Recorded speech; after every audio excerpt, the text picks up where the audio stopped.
Speaker कौमी assembly Ayaz Sadiq ने उमर अयूब को ऐवान ज़री में अपोजिशन लीडर मुकर्रर कर दिया। नोटिफिकेशन जारी कर दिया गया। अपोजिशन लीडर मुंतखब होने पर उमर अयूब ने बानी पीटीआई, बैरिस्टर गौहर और पार्टी का शुक्रिया अदा किया। उमर अयूब ने कहा कि अक्सरियत और हुकूमत तहरीक इंसाफ की होनी चाहिए थी। फॉर्म 45 की जगह फॉर्म 47 वालों की हुकूमत बना दी गई। बदकिस्मती से हुकूमत आइन और कानून की पासदारी नहीं कर रही। आपको बताएं कि स्पीकर कौमी असम्बली अयाज सादिक ने उमर अयूब को ऐवान ज़ेरी में अपोजिशन लीडर मुकर्रर कर दिया है। नोटिफिकेशन भी जारी कर दिया है। उमर अयूब ने अपोजिशन लीडर मुंतखब होने के बाद बानी पीटीआई, बैरिस्टर गौहर और पार्टी का शुक्रिया अदा किया।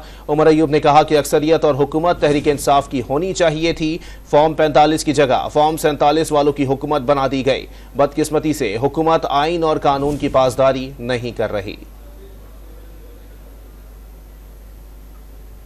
आपको बताएं कि स्पीकर कौमी असम्बली अयाज सादिक ने उमर अयूब को ऐवान ज़ेरी में कायदे हिज़्ब इख्तिलाफ मुकर्रर कर दिया है। नोटिफिकेशन जारी कर दिया गया।